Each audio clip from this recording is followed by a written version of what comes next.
모모를 쓴 두 남자. 사망의 진실은 1966년 브라질 리우데자네이루의 한 언덕에서 양복 위에 우비를 입은 두 남자의 시신 발견. 얼마 뒤 전자기술자 마누엘과 미겔로 밝혀졌는데요. 그런데 발견된 모습부터 석연치 않았습니다. 저렇게 발견됐다고? 네. 너무 부자연스러운데? 벼락 맞은 건가? 아니 무슨 뭐 안대를 끼고 있어요? 풀리지 않는 죽음의 퍼즐, 사망 미스터리 실화. 두 남자의 죽음과 의문의 남마스크. 그냥 평범한 사건이 아닙니다. 시신에는 외상 하나 없었고 몸싸움을 벌인 흔적도 전무. 무엇을 기다리듯 누워서 의문의 수제 남마스크를 눈에 쓴 채 기이하게 발견됐기 때문인데요. 난 마스크를 왜 쓰는 거예요? 아니 중금속으로 왜 마스크를 써? 그러니까 저걸 왜 쓰고 있었을까? 양복은 왜 입고 있고 왜 저런 포즈로? 시신 주변에는 물병, 젖은 수건, 그리고 수첩이 있었습니다. 16시 30분 약속 장소 도착, 18시 30분 캡슐 복용, 효과 후 금속 보호, 마스크 신호를 기다릴 것. 시간대별로 정교하게 미션을 수행하듯 상식 밖의 의미심장한 메시지들이 적혀 있었던 겁니다. 신호 받으려고 남 마스크를 쓴 거야?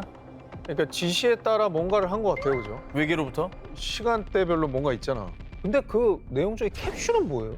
알 수 없죠. 그러니까 남 마스크로 중금속 중독에서 죽은 건지 캡슐 때문에 죽은 건지. 약간 혈액 검사 같은 걸 꼭 해봐야 될 해야지. 것 같은데. 하지만 이미 시신은 상당히 부패한 상태. 독극물 검사도 제대로 할 수 없어서요. 메모 속의 캡슐의 단서도 제대로 파악할 수 없었는데요. 그런데 여기서 또 하나의 놀라운 사실.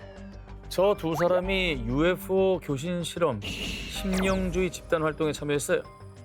평소 외계인에 관심이 많았던 두 사람이 외계 생명체에 접촉한 게 아닐까 하는 음모론까지 급속도로 퍼진 겁니다. 당시 주민들 중에 일부는 언덕에 올라가는 걸 봤는데 뭔가 긴장한 표정이었어요. 언덕 위에서 이상한 빛을 본 것 같아요. 이렇게 미스터리한 상황을 봤다고도 증언. 외계랑 교신을 시도했나 보지. 근데 내가 봤을 때 캡슐이 뭐 잘못된 그러니까 걸 나는- 먹은 것 같아. 그게 좀 궁금해. 과연 그날 언덕에서 그들은 대체 무엇을 기다렸던 걸까요? 실화라서 더 소름 돋는 미스터리 19, 15일을 공개합니다. 모모, 의문의 소리를 듣는 사람들. 미국의 한 고요한 마을, 시간을 가리지 않고 윙윙, 웅웅. 정체모를 저주파 소음이 사람들의 귀를 고문처럼 파고들었는데요. 그런데 더욱 이상한 건요. 모든 사람이 그 소리를 들었던 게 아니란 겁니다. 머릿속에서 이 끔찍한 진동음이 멈추지 않는다고. 아니 여보 대체 무슨 소리야? 나는 아무 소리도 안 들리는데. 이 마을 주민 중 약 2%만이 그 소리를 들었던 건데요. 야, 일부한테만 들리는 게 뭐죠? 한 명이면 2명이라고 할 텐데. 상식으로는 설명 불가, 불가사의 미스터리 실화. 특정인에게만 들리는 의문의 소리. 영화에서 나올 법한 이야기 같지만 1990년대 초부터 실제 발생한 현상으로요. 어떤 장비로도 녹음이 안 되고 어디를 가도 그 소음이 따라다닌다고 합니다. 진짜? 그 저주파 소리를 잠시 한번 들어보면요. 이런 소리. 다 들리잖아 지금. 그러니까 이제 목격자들에 따르면 이런 소리가 난다는 거예요. 이게 어떻게 근데 누구한테 들리고 누구한테 안 들리고 그러죠? 입이 누고 가야 되는 거야. 다 들릴 것 같은데. 그러니까 신비한 거죠. 이러한 현상이 지속되자 미국 의회까지 두 팔을 걷어붙였고요. 과학자, 음향 전문가 등이 모두 합세해 대거 조사에 착수했습니다. 마을 곳곳에 최첨단 소음 측정 장비를 설치하고 소리의 출처를 샅샅이 뒤졌지만요. 소리의 근원지를 도무지 찾을 수가 없습니다. 주민들이 말하는 소음과 일치하는 음파나 물리적인 원인이 없어요. 그 미스터리는 풀리지 않았습니다. 신기한데. 근데 이게 그냥 일부 단체에서 관심을 갖는 게 아니라 미국 의회가 나섰다는 거는 큰 문제였다는 얘기잖아요. 뭐지? 그러니까 이 순간에도 이게 들리는 사람들은 고통 속에 있을 거 아니에요. 그렇죠. 어디든지 따라다니기 때문인 거죠. 자, 여기서 주목하셔야 할 것은 이 기이한 현상이 일어난 장소가 하필이면 미국 뉴멕시코주라는 사실입니다. 미국 의회가 나선 이유를 알겠는데요. 뉴멕시코주는 저기 군사보안 아닙니까? 외계인 왔다 갔다 하는 데 아닌가요? 뉴멕시코주는 프리안시코에서도 여러 번 다뤘던 미스터리 마니아들의 성지 같은 곳. 지하 깊은 곳에 숨겨진 비밀 군사시설에서 민간인들을 상대로 초저주파 실험을 하는 건 아닐까? 이건 지구의 소리가 아니라 외계인이 보낸 미확인 신호일 수도 있어. 아니면 UFO가 내뿜는 에너지 진동음일지도 몰라. 음모론자들의 각종 추측이 이어졌습니다. 아니, 진짜 뭐가 있긴 있나 본데. 있지. 그래도 들은 사람이 2%면 꽤 있는 거고. 아, 몸에 이상이 없는 한 그게 왜 들리냐고. 그렇게 미스터리인 겁니다. 일부 전문가들은 환경 소음이나 특이한 이명 현상일 뿐이라며 애써 치부하기도 하지만 왜 오직 2%의 선택된 사람들에게만 이 소리가 들리는지는 여전히 미스터리로 남아 있습니다. 실화라서 더 소름 돋는 미스터리 19 11일을 공개합니다. 누군가 우리 가족을 지켜보고 있다. 2014년 미국 뉴저지 주에서 한 가족이 꿈에 그리던 집을 구입했습니다. 그런데 입주를 앞둔 어느 날 우편함에서 이상한 편지 한 통을 발견합니다. 이 집은 수십 년 동안 우리 가문의 감시를 받아왔다. 이제 내가 그 일을 이어받아 이 집을 지켜보고 있다. 뭐야? 환영해. 이제 파티를 시작하지. 그리고 편지의 가장 끝엔 정체불명의 서명이 적혀 있었습니다. The Watcher, 야, 무섭다. 감시자. 아, 무서워. 하지만 진짜 공포는 그 다음부터 시작됩니다. 오우. 얼마 후 도착한 두 번째 편지. 그 안에는 부부의 아이들에 대한 이야기가 적혀 있었습니다. 젊은 피가 들어왔네. 내가 기다리던 그 젊은 피인가? 당시 이 가족이 아직 정식 입주도 하기 전에 편지 작성자는 아이들의 존재를 알고 있었고 심지어는 집 공사 상황까지 자세히 언급하고 있었습니다. 우연이라고 하기엔 좀 의심스러운 부분이 많긴 하네요. 가족들은 곧바로 경찰에 신고했고 경찰과 사설 탐정까지 동원해 범인을 찾기 시작했습니다. 실제로 경찰은 DNA 분석도 진행했고 필적 감정까지 의뢰했지만 전부 허탕뿐이었습니다. 도대체 범인이 누구인지 알 수 없는 상황. 오히려 수사가 진행될수록 미스터리만 더욱더 커져갔는데요. 그 와중에도 수상한 편지는 계속 도착했습니다. 그 젊은 피가 지하실에서 놀도록 내버려 둘 건가? 당신이 2층에 있으면은 아이들이 비명을 질러도 못 듣겠네. 어? 침대 옮겼네. 거울을 왜 거기 걸어둔 거야? 그 벽 안에 뭐가 있을 줄 알고. 야, 진짜 무섭네. 그 벽 안에 뭐가 있는데. 진짜 계속 보고 있는 느낌 안 들어요? 그리고 집에서 하는 디테일한 행동을 다 알고 있다는 게 소름이야. 맞아. 자, 그런데 다행히 이 가족에게 직접적인 피해는 없었다고 합니다만 그렇다고 해서 안심할 수 있는 상황도 아니었습니다. 처음에는 누가 장난치는 건가 생각할 수도 있었겠죠. 그런데 편지에는 오직 가족들만 알 법한 내용들이 너무나 자세하게 적혀 있었던 겁니다. 그러네. 결국 가족들은 집에 제대로 살지도 못한 채 수년간 공포에 시달리다 구입가보다 훨씬 낮은 가격으로 집을 처분해야만 했습니다. 진짜? 자, 그리고 사건이 발생한 지 10년이 넘은 지금까지도 감시자의 정체는 밝혀지지 않았습니다. 그래도 수년이나 살았네. 평생 꿈에 그리던 집이었대잖아. 편지 몇 장으로 한 가족의 행복한 꿈을 순식간에 악몽으로 바꿔버린 사건. 그 편지를 보낸 사람은 누구였으며 왜 그들을 감시했던 걸까요? 실화라서 더 소름 돋는 미스터리 19 3위를 공개합니다.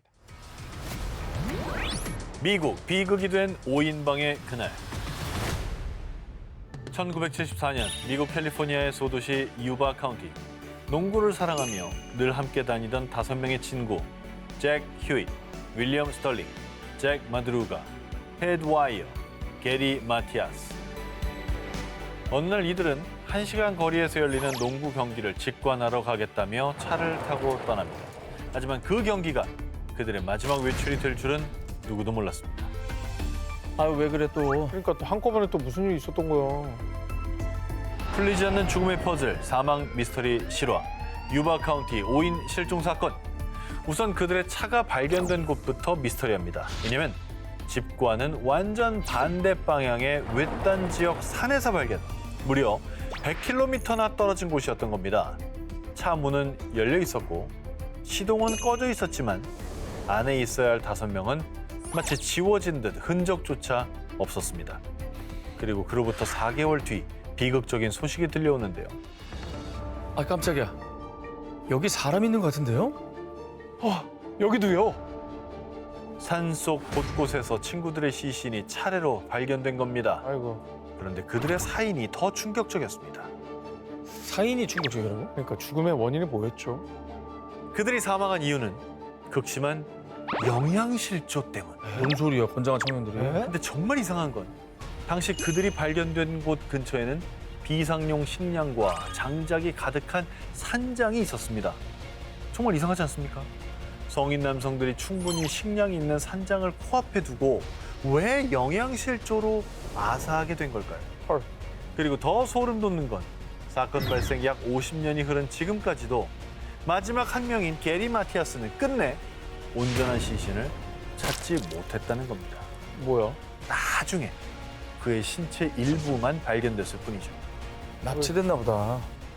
그러니까 그 뭔가 사고사인 것 같긴 한데 아사도 그 이상한 게 산장도 산장이지만 차에 기름이 있었으니까 도망갈 수도 있잖아. 차 타고 다시 가면 되지. 근데 감금이 된 거지. 납치돼서 감금된 다음에 밥을 안 먹인 거지. 그러면 근데 산에서 발견될 리는 없다. 그럼 집에서 발견돼요. 너무 미스테리하다.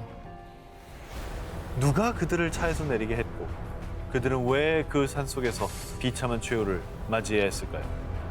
50년이 지난 지금도 이 사건의 진실은 차가운 유바 카운티의 산속에 그대로 묻혀 있습니다. 실화라서 더 소름 돋는 미스터리 19 2위를 공개합니다. 온통 미스터리 투성이 모모 사건. 2001년 미국 평화롭던 시골 마을에서 걸려온 다급한 신고 전화. 제 친구가 갑자기 사라졌어요. 그런데 뭔가 이상해요. 현장으로 즉시 출동한 경찰들은 아주 미스테리한 현장에 고개를 갸웃거릴 수밖에 없었습니다. 아니 실종 사건인데 현장이 고개를 갸웃거릴 만한 일이 뭐 있나요? 실종된 사람은 당시 20세였던 건장한 청년 브랜슨 페리. 그런데 차 수리하다 잠시 케이블을 가지러 창고에 간다고 하곤 그대로 사라졌어요. 집안도 마당도 평소처럼 고요했어요. 아무 문제 없었다고요. 사건 당일 집안의 절친과 마당에서 다른 남성 2명까지 총 3명이 함께 있었던 상황. 그가 사라진 창고와 마당의 거리로는 불과 몇 미터. 시간으로는 고작 2, 3분 거리. 마치 창고를 열자마자 다른 차원으로 통하는 포털의 문이라도 열린 듯 창고에 들어간 그가 증발하듯 사라져버린 겁니다. 진짜 증발해버린 거네요. 증발이에요. 이거야말로 외계인 납치. 이거는. 그거 아니면 뭐 다른 해법이 없네요. 그런데 이 실종 사건의 미스테리는 여기서 끝이 아니었습니다. 그가 창고에 가지러 갔던 케이블. 사건 당일 창고 어디에도 없었고 케이블을 가지고 나오다가 납치됐나 싶던 그 순간 아 잠시만요. 이거 점프 케이블 아니에요? 이거 저번에 없었는데. 사건 발생 약 2주일 뒤 갑자기 창고로 돌아온 케이블. 사라졌던 케이블이 갑자기 다시 혼자만 제자리로 돌아온 겁니다. 아 혼자 왜 돌아와? 이것만 뭔가 다시 롤백이 됐나? 게다가 경찰이 본격적인 재수사를 하려고 조여 들어가려던 순간 그가 살던 집에 의문의 화재가 발생했는데요. 마치 증거 인멸이라도 시도한 건지 집이 통째로 불타면서 결정적인 단서들이 상당수 사라지며 수사는 더욱 난항을 겪게 됐죠. 사건에 다가갈수록 점점 더 미궁 속으로 사라지는 미스터리한 상황. 결국 그 어떠한 궁금증도 풀지 못한 채 이 사건은 긴 미제 사건으로 남으며 미국 전역을 뒤흔들어 놨습니다. 야 이거 어떻게 한 명도 안 봤을까? 그냥 사라져버린 거죠. 아니 바로 근처에 사람들이 그렇게 많았는데.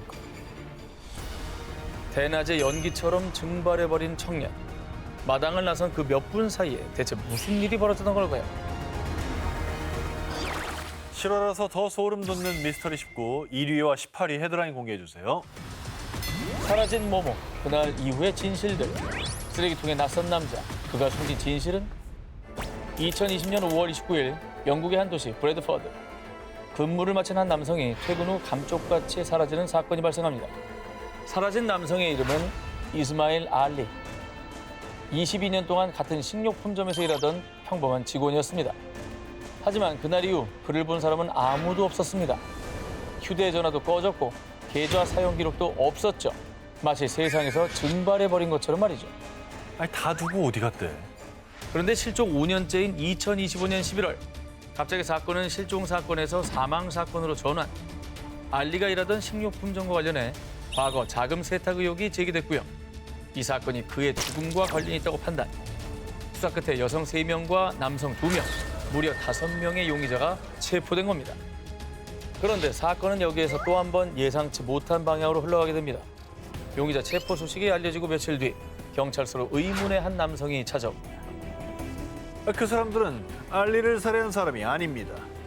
오. 이 사람 뭔가 아는가? 얘는 어떻게 알아? 얘는 뭔가 어떻게 알아? 아는데 나도 그게 궁금해. 어떻게 아냐 이거지. 넌 누구냐? 누구냐 넌? 증거라도 있는 건가요? 당신은 누군가요? 제가 바로 당사자니까요. 저는 안전합니다. 그리고 건강합니다. 뭐야, 진짜. 다시 돌아온 이유는 뭐야? 놀리는 거예요? 어떻게 된 거야? 하지만 진짜 미스테리는 지금부터가 시작입니다. 보통 성인이 사라졌다가 자발적으로 돌아오면 신원 확인 후 사건이 마무리되는 경우가 많죠. 경찰은 알리를 단순 귀가 조치하지 않고 보호 조치 아래 있다고만 밝혔을 뿐 그 이상의 내용은 일체 공개하지 않았다는 점입니다. 야, 이 내부 고발자네, 알리가. 어, 보호하네. 증인 보호 프로그램이 가동됐다 이겁니까? 뭔가 냄새가 나요. 하지만 그가 왜 사라진 건지, 그동안 어디 있었던 건지, 왜 하필 용의자 체포 직후의 모습을 드러낸 건지, 살아 돌아왔음에도 정작 가장 중요한 진실에 대해선 아직까지 밝혀진 게 없습니다. 야, 이게 뭐지? 그러니까 용의자가 진짜 죄가 있다면 그냥 죄값을 받게 놔두면 되는데 그렇죠? 그 사람들은 죄 없고 내가 알린데 난 괜찮다. 이거를 또 타이밍상 얘기한다는 게 좀 석연치 않거든요. 타이밍이 절묘하죠. 네. 아니, 돌아와서 더 이상해졌네, 사건이. 그렇죠.